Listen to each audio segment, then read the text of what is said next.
Assalamualaikum warahmatullahi wabarakatuh. Perkenalkan, saya Tata Rahmasari dari Pascasarjana Pendidikan Matematika Universitas 11 Maret Surakarta. Izinkan saya untuk mempresentasikan artikel yang berjudul Systematic Literature Review of Mathematics Learning Strategy for Children with Special Educational Needs. Pendidikan itu merupakan unsur penting dalam mencerdaskan bangsa dan merupakan kebutuhan pokok untuk mengembangkan kemampuan, kepribadian, dan mewujudkan suatu bangsa yang bermartabat. Begitu pula untuk anak-anak kebutuhan khusus yang merupakan bagian dari pendidikan. Mereka juga berhak mendapatkan pendidikan yang setara untuk belajar dan berkembang. Pendidikan untuk anak kebutuhan khusus di Indonesia sudah dimulai sejak zaman penjajahan Belanda, dan sejak zaman kemerdekaan hal itu terus berkembang ditandai dengan adanya pasal 31 Undang-Undang Dasar 1945 yang menyatakan bahwasannya setiap warga negara Indonesia itu mempunyai hak yang sama untuk memperoleh pendidikan yang layak.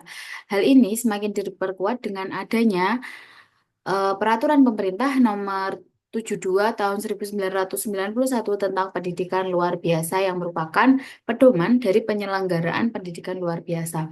Hal tersebut menegaskan kembali bahwasanya setiap anak berhak memperoleh pendidikan yang sesuai dengan jenis kebutuhan yang mereka miliki. Kemudian menurut Undang-Undang Republik Indonesia Nomor 20 Tahun 2003 tentang Sistem Pendidikan Nasional, Pasal 5 ayat 2, 3, dan 4 itu mendefinisikan anak kebutuhan khusus sebagai satu, anak yang memiliki kelainan fisik, emosional, mental, intelektual, maupun sosial. Kedua, anak yang memiliki potensi kecerdasan dan bakat istimewa. Dan yang ketiga, anak di daerah terpencil atau terbelakang serta masyarakat adat terpencil sehingga mereka itu berhak mendapatkan layanan dari pendidikan khusus. Namun, pada kenyataannya hanya sekitar 25,92% dari anak kebutuhan khusus yang berada pada pendidikan formal. Nah, salah satu faktor utamanya adalah kurangnya dari pemahaman orang tua dan guru yang merupakan komponen penting dalam tumbuh kembang anak kebutuhan khusus itu sendiri. Mengingat pentingnya hal tersebut, maka guru diharapkan dapat memberikan strategi yang terbaik untuk anak kebutuhan khusus sesuai dengan karakteristik kebutuhan khususnya. Nah, hal ini melahirkan 4 research question atau pertanyaan penelitian. Yang pertama, apa jenis atau tipe anak kebutuhan khusus yang pernah diteliti pada penelitian pembelajaran matematika. Kemudian yang kedua, pada topik dan kemampuan matematika apa saja yang telah dilakukan pada penelitian pendidikan matematika. Kemudian yang ketiga, pada tingkat pendidikan apa penelitian dilakukan dan bagaimana implementasi strategi yang telah diterapkan. Nah, penelitian ini menggunakan metode SLR atau Systematic Literature Review. Pada penelitian ini terdapat 4 tahap pemilihan artikel yang berdasarkan pada diagram alir prisma, meliputi identifikasi, penyaringan, kelayakan, dan penyertaan artikel dalam studi SLR itu sendiri. Kemudian, oleh karena itu, studi SLR ini tuh akan mencakup 5 aspek utama, yaitu yang pertama, strategi pencarian, kemudian kriteria pemilihan, proses pemilihan, pengumpulan data, serta analisis data. Nah, yang pertama itu kita melakukan strategi pencarian. Nah, data diperoleh dari 2 basis data, yaitu Web of Science dan Scopus. Kemudian dilakukan proses pencarian untuk SLR dengan menggunakan 2 kata kunci, yaitu Special Need Education and Mathematical Learning Strategy. Dan kedua kata kunci tersebut digabungkan dengan menggunakan kata sambung dan. Dalam proses pencarian artikel, untuk artikel yang dicari di Scopus, dicari dengan menggunakan aplikasi Publish and Paris, sedangkan yang di Web of Science langsung di webnya itu sendiri. Kemudian untuk kriterianya, nah kriterianya ini ada kriteria inklusi dan kriteria eksklusi. Di kriteria inklusi ada satu, penelitian itu terkait dengan strategi pembelajaran matematika untuk anak kebutuhan khusus. Yang kedua, penelitian berupa penelitian kualitatif, kuantitatif, campuran, dan penelitian pengembangan. Jadi selain itu tidak dimasukkan. Kemudian Penelitian itu terbit pada tahun 2020 hingga 2024. Nah, selanjutnya penelitian itu berupa artikel jurnal atau artikel proceeding dan book chapter yang telah diterbitkan. Nah, kemudian selanjutnya tersedia dalam teks lengkap secara online. Selanjutnya ada artikel itu ditulis dalam bahasa Inggris. Nah, ini ada eh, diagram prismanya. Yang pertama dicari dari Scopus dan Web of Science. Dari Scopus diperoleh 72, sedangkan di Web of Science diperoleh 63.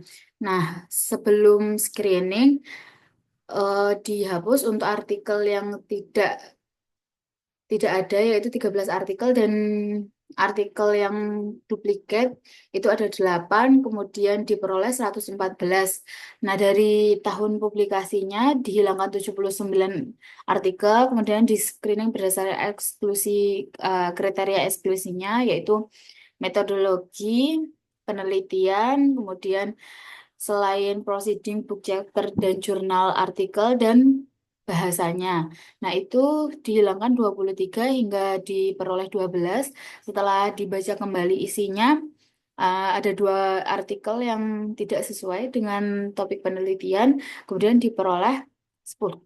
10 artikel. Jadi dari 135 diperoleh 10 artikel yang akan dilakukan analisis lebih lanjut.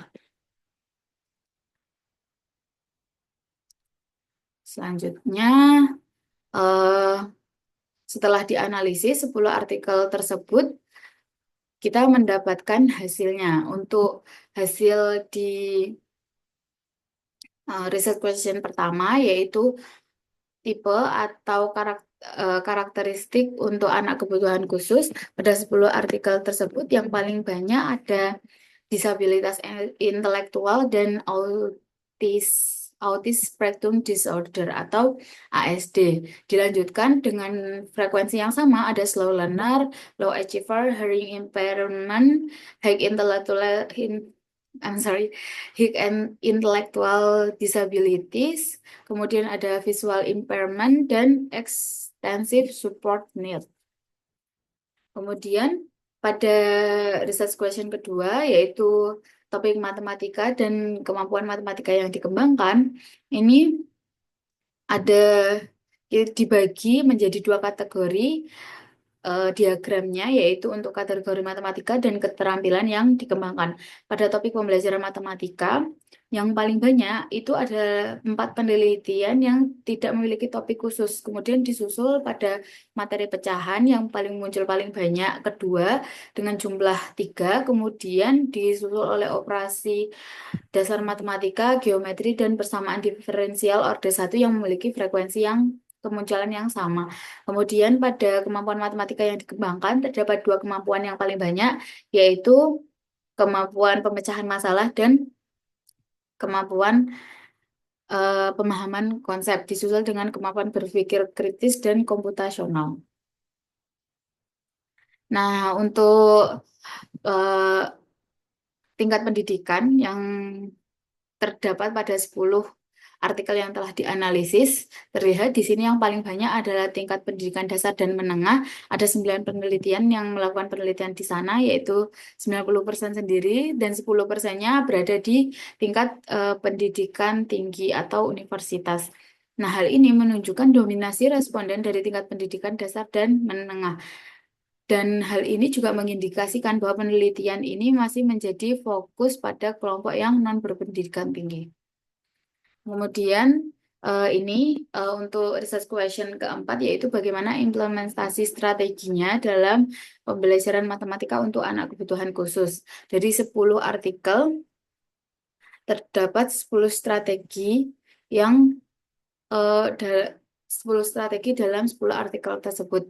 Yang pertama ada video model instruction package atau video modeling yang mengkombinasikan manipulatif konkret, self monitoring checklist, dan comprehension check. Kemudian yang kedua itu aplikasi SAK as learning apps atau Di artikel itu eh, isinya seperti GeoGebra seperti itu. Kemudian yang ketiga, virtual manipulatif atau virtual abstract instructional sequence. Nah, di sini guru itu menggunakan aplikasi manipulatif virtual seperti function style. Kemudian yang keempat ada kurikulum enhancement dan flexible promotion. Ini untuk anak dengan kemampuan intelektual tinggi, yaitu pengayaan kurikulum dan promosi fleksibel. Dalam pembelajaran matematika sendiri, hal ini dapat diterapkan dengan anak kemampuan tinggi ini melakukan Olimpiade Matematika Paraguay yang diharapkan dapat memberikan siswa berbakat ini kesempatan untuk belajar dari masalah yang lebih kompleks, meningkatkan keterampilan pemecahan masalah, kreativitas, dan logika. Kemudian dapat menggunakan bahasa lokal. Nah, kenapa? Di karena siswa itu dari latar belakang yang sama itu akan merasa lebih terhubung dengan materi yang diajarkan. Kemudian dapat menggunakan program STEM juga, yaitu Science, Technology, Engineering, and Mathematics. Nah, di sini siswa dengan kemampuan intelijensi yang tinggi atau berbakat dalam matematika itu diharapkan dapat bergabung dalam proyek seperti robotika, pemrograman, dan teknologi yang mengintegrasikan matematika sebagai dasarnya. Kemudian yang kelima itu pemecahan masalah untuk meningkatkan motivasi belajar siswa. Selanjutnya ada rigorous mathematics computational thinking.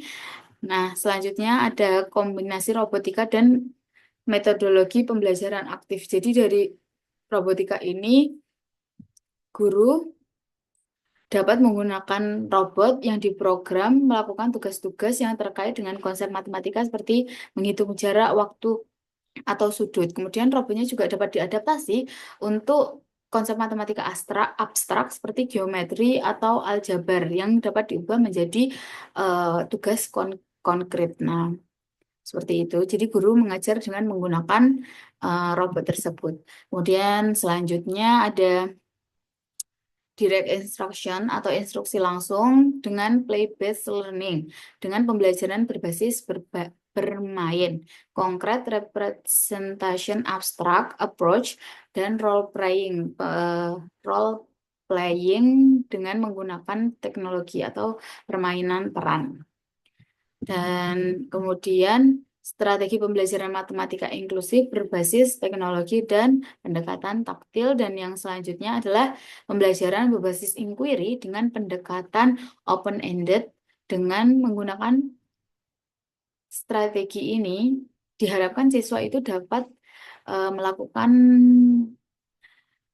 penyelesaiannya secara mandiri atau menemukannya secara mandiri. Kemudian kita telah sampai pada kesimpulan dari penelitian ini diperoleh bahwa topik yang sering dibahas dalam pembelajaran anak kebutuhan khusus itu meliputi pecahan, geometri, persamaan diferensial order 1, dan operasi matematika dasar dengan fokus utama adalah pemahaman konsep dan pemecahan masalah.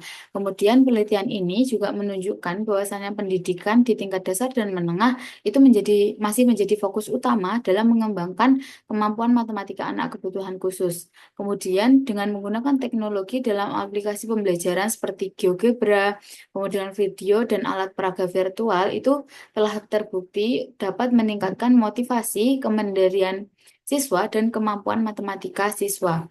Demikian pula pendekatan manipulatif itu dapat memberikan kesempatan bagi siswa untuk memahami konsep-konsep abstrak secara visual dan konkret.